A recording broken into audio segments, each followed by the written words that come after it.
How are you currently employed with Nashville Fire? As a paramedic. Okay. Have you been in that capacity the entire time with Nashville Fire? Yes, ma'am. Okay. And were you on duty February 25th of 2023? I was. Okay. Did you respond to an incident located at 1522 Lebanon Pike, apartment 107? Yes, Was that here in Davidson County? it was. Do you recall what you initially were told you were responding to, what the dispatch was for? I believe it was an allergic reaction. And were you in the ambulance? Yes. Driver or passenger? Passenger. Were you the first medic on the scene? I was. And Ms. Rose, can you describe to the jury what you remember when you first got there? I don't recall who took us. I don't know if he took us to the patient or if he met us at the door. I don't remember any of that. First thing I remember was seeing Miss Benning on the bed. Okay, I'm going to publish something for you. Do you recognize this? I do. Okay. Can you tell the jury what this is? This is the apartment right when you walk in. Okay. And these two females right here, they were not present. Is that correct? That's correct. And you mentioned a male. Do you see that male in the courtroom today? I do. Okay, could you point him out and describe something he's wearing for the court, please? Yep, he's right over there wearing a blue suit and a white shirt. Your Honor, if the record can reflect our identification of Mr. Taylor. Okay. And Ms. Rose, do you recall what Mr. Taylor's demeanor was like on that 25th? Yes, he was very frantic. Okay, what do you mean by that? He was very anxious. Okay. And what did you do when you got in that apartment? First thing, we went to Miss Benning and we turned her over. What are we looking at right here? That's the bed that Miss Benning was in. Okay, and you can draw on that screen. Can you show the jury how Miss Benning was positioned on that bed? Yeah, she was laying long ways like that with her head this way.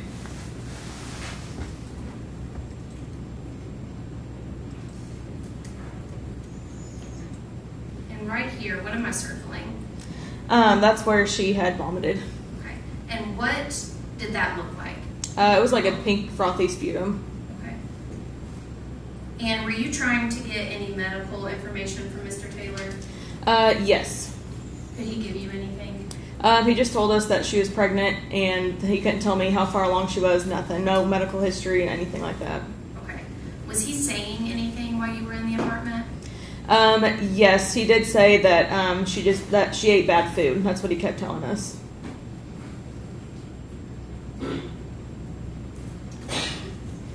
And was the scene considered safe? Initially, yes, but by the time we tried doing patient care, no. Okay, and what do you mean by try to do patient care? We tried to assess the patient. Like I said, we tried rolling her over, and he would not allow us to. He just kept being very handsy with the patient and not allowing us to properly take care of the patient. Did you perform CPR on Miss Benning inside the apartment? I did not. Why? Because the scene was not safe. So for the patient's well-being, it was better off just to get her to the truck. We call it load and go. If the scene's not safe, that's what we do. Mr. Wright, if I could get the computer, please.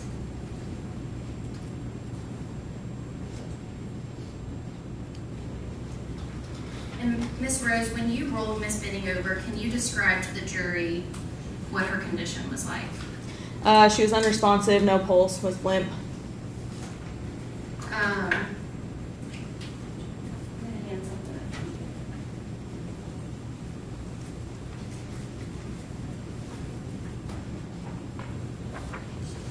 Thank you, sir. Ms. Rose, do you recognize that? Yes, ma'am, I do. Okay. Do you create a report for every incident you respond to? Yes, we do. Okay. And what normally goes in a report? Pretty much a summary of what goes on with each call. Basically, we just put what medic unit we were in, saying that we were dispatched to what address, what type of call it was, and then what kind of interventions we do while we're there. And then we just put that we took the patient to the hospital, and then we put that we got a signature, or that we gave a report to the oncoming crew at the hospital. And basically just get signatures from them, and we make sure we put that in here just so it's clear. And then once we get the signatures, that patient care is transferred over. Okay, And did it appear to you that Miss Benning was suffering from an allergic reaction? No, it did not. Okay, can you tell the jury why not? Allergic reaction usually is they have symptoms such as like a swelling tongue, like a closed airway, hives, itching, and Miss Benning did not have any of that. What are we looking at on this first page in the EMT report? So the top part, I guess the very top part is the patient's name, the address, age, birthday, and then the big paragraph is a summary of the call. And then after that, any medications, allergies, food allergies, anything like that, which I was unable to get. And then after that, the top part of this one is what heart rhythm that the patient was in. Again, she was in cardiac arrest. So once we got her on the monitor, it showed PEA. That's what I have there. What is PEA? Pulseless electrical activity. Did you ever try to use the paddles on Miss Benning? They were placed, but we never got to use them. Okay, why not? Because we do not shock PEA. And why is that? It just doesn't do anything for the heart. The best thing to do would be epi, which we did. Okay. I'm going to jump down to this. What are we looking at right now? All the 0 over 0 is the blood pressure, so she never had a blood pressure, and all the zeros to the right is her pulse. She never had a pulse at all. Okay. And can you walk the jury through what the procedures were you did once you got to Miss Benning to try to save her life?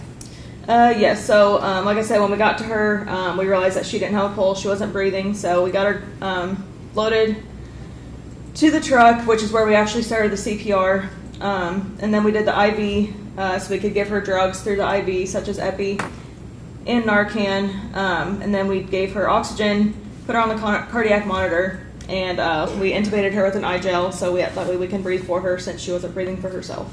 Okay, and what would epi do for Miss Benning? It tries to excite the heart and get the heart pumping again. And what about Narcan? Narcan is for to see if we can reverse any side effects of opioids. Did Miss Benning respond to the epi or the Narcan? No, she did not. Not for us anyway. And once you got Miss Benning in the truck, do you recall seeing anyone else? On scene, yes. Once we got her in the truck, we saw a female. Okay, can you describe to the jury what that female demeanor was like? Yeah, she was very upset, very scared, was very concerned about Miss Benning, asking if she was going to be okay, asking what was wrong with her. She eventually tried getting in the truck too, but we told her we can't have her in there. And so yeah, she was very, very concerned.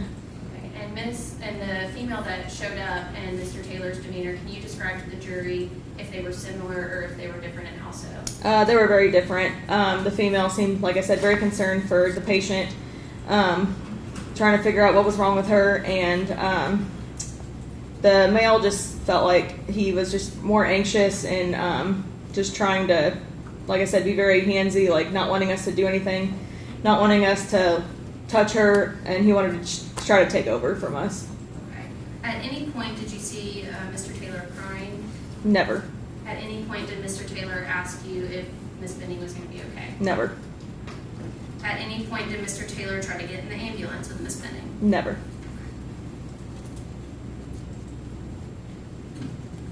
What are we looking at here? So this is the GCS. So she had a GCS of 3, which means she was never verbal, never alert, just had no reaction to anything from us.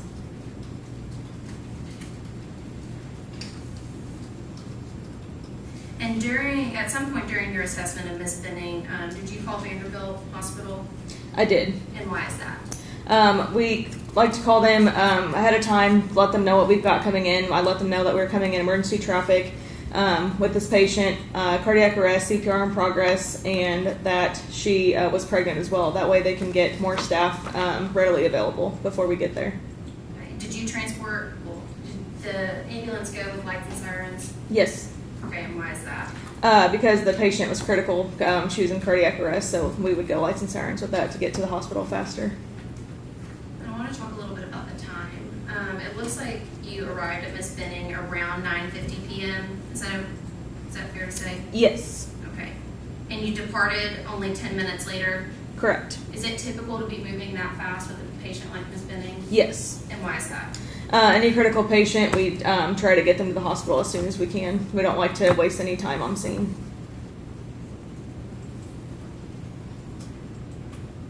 And you got Ms. Benning to Vanderbilt 12 minutes later to Vanderbilt? Is that Correct. Yes, ma'am.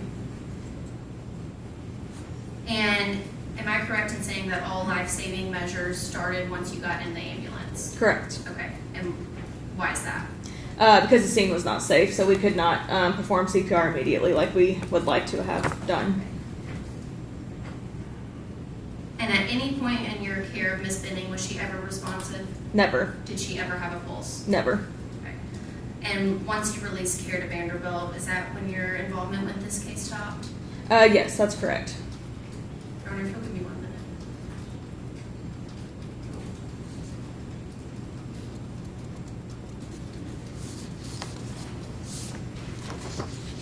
Your Honor, I'm going to submit that as the state's next exhibit. Page 5, the EMT report.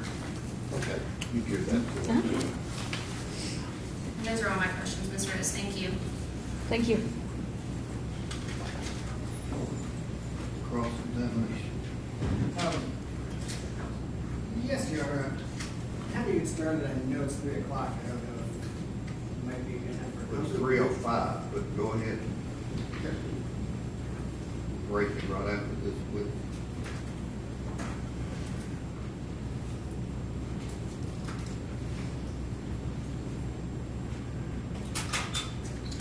Good afternoon, it's Miss Rose, right? Yes, sir. I'm going to do my best to remember that because I know your report says Miss Agrawal. Yes, sir.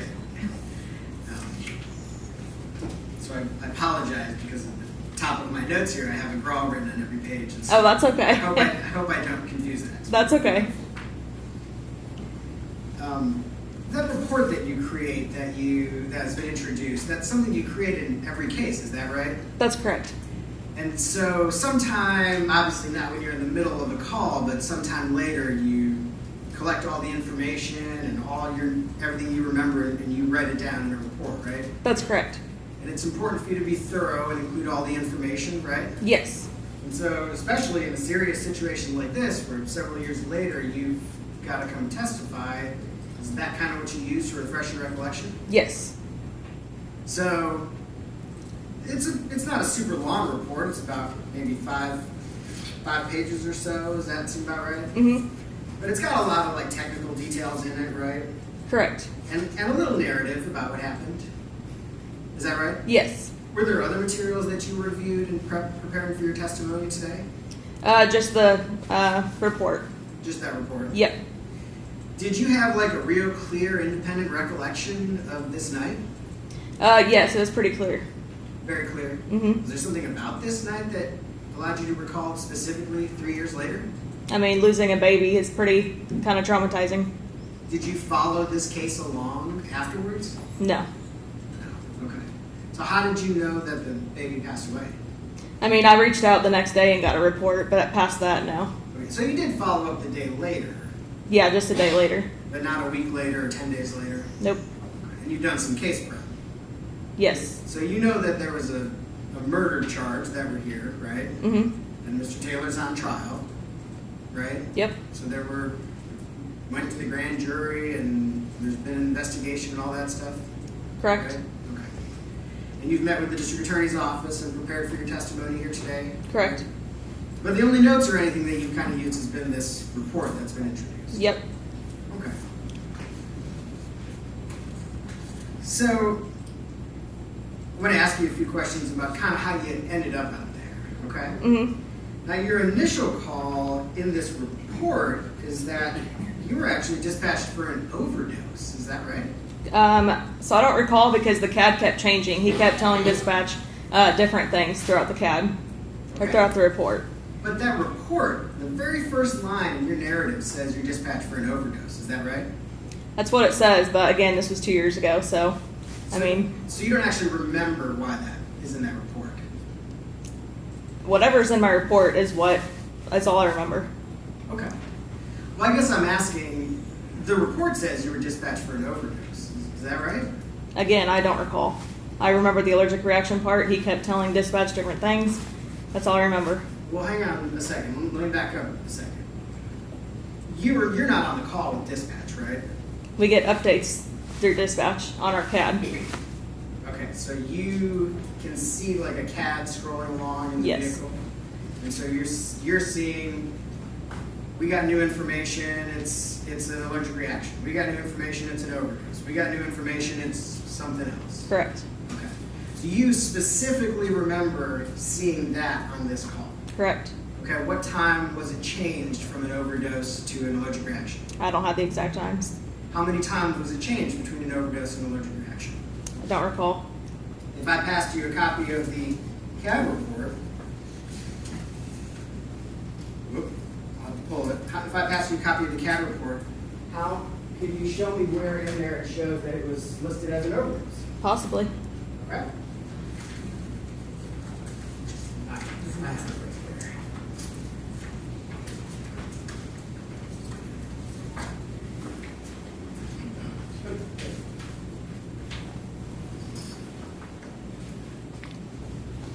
Thank you, sir.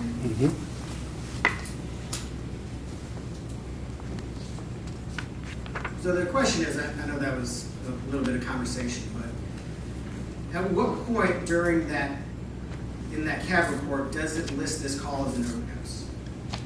So this is not our CAD report. This is PD's CAD report. That's totally different. So is there another CAD report out there There is. from the fire department? Yes. That is a different, or from EMS, Correct. that is a different report. That's what I said. Yes, sir. And that's generated by, not by 911 emergency communications? It should be, but this is not the same report. That's not the same report. Mm-mm. There is an actual 911 CAD report That's correct. that has additional information. Yes, that's correct. Okay? Now, clear that I have that report. Do you know where those reports are generated? I do not. Do you know who maintains those reports? I do not. Do you know who inputs information into those reports? I do not. But you get information from those reports when you come out to a call. Mm-hmm. Okay? And so at some point you believe that there was information in that CAD report that says this is an overdose, right? Mm-hmm. And that's what you wrote down in your report, that it was believed that this was an overdose. Yes? Yeah, whatever I saw in that CAD report is what I put in my report. Do you have any idea where the information came from that this might be an overdose? Probably. I don't know. I don't know how 911 dispatch does their stuff. 911 dispatch gives us what they hear, and that's what we go off of. So it's possible that it was like a description of symptoms that could have caused them to classify it as an overdose? I guess you could say that. I mean, like I said, they tell us what it is, and then they can change throughout before we even get there. It can change from an overdose. It can change to an allergic reaction. It can change. It changes throughout the whole time. So sometimes clearly someone calls and says, hey, we were taking drugs, we were shooting up, and they passed out. And that's an easy, like, we know it's an overdose, right? can you repeat that? Sometimes there's an emergency call where someone is doing drugs and they pass out, right? Like they're shooting up and they just fall out, right? Yes. There are calls like that. Yes. And 911 knows that that's a clear overdose. Not always. Not always? People don't always tell the truth to dispatch. Sure. You're absolutely right. And I apologize. I'm being a little bit presumptive here. But occasionally, maybe 911 has a little bit clearer idea that there are drugs involved in this situation. They have been told that there are drugs involved in this situation. And they know that's an overdose.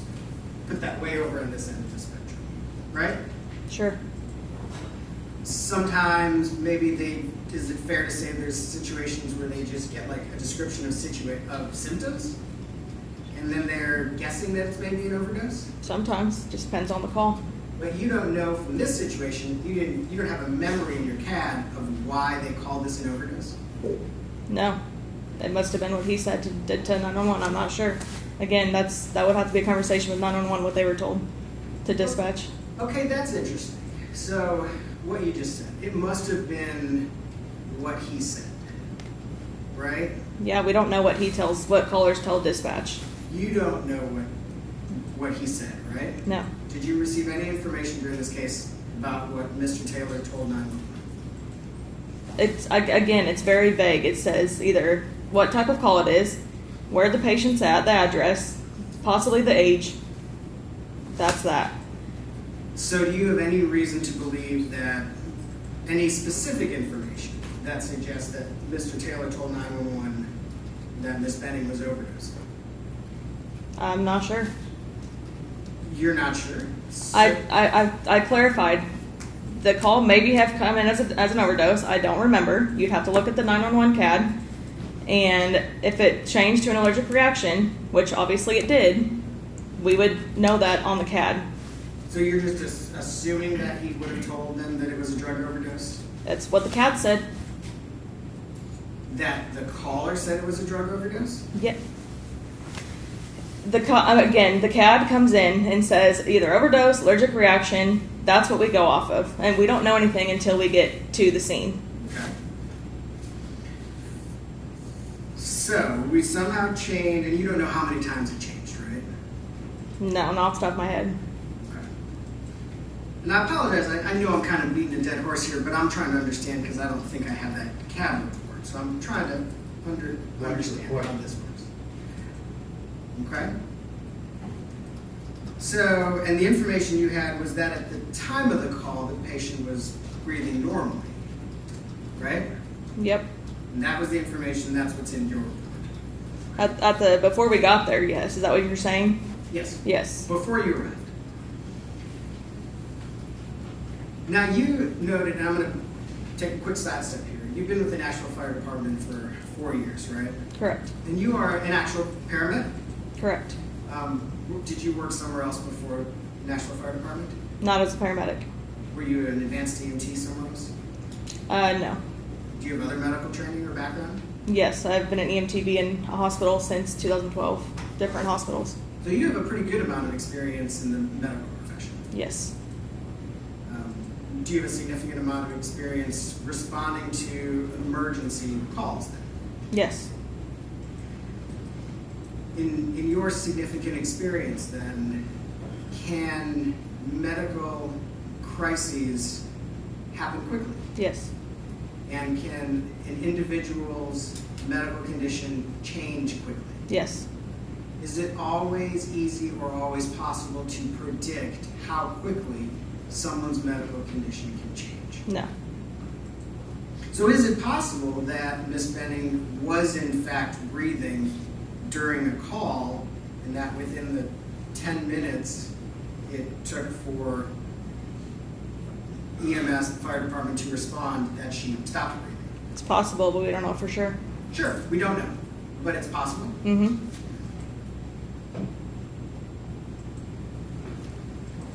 I think you mentioned this. I just want to make sure while we're looking at this first part, you did know, Mr. Taylor did tell you guys right up front that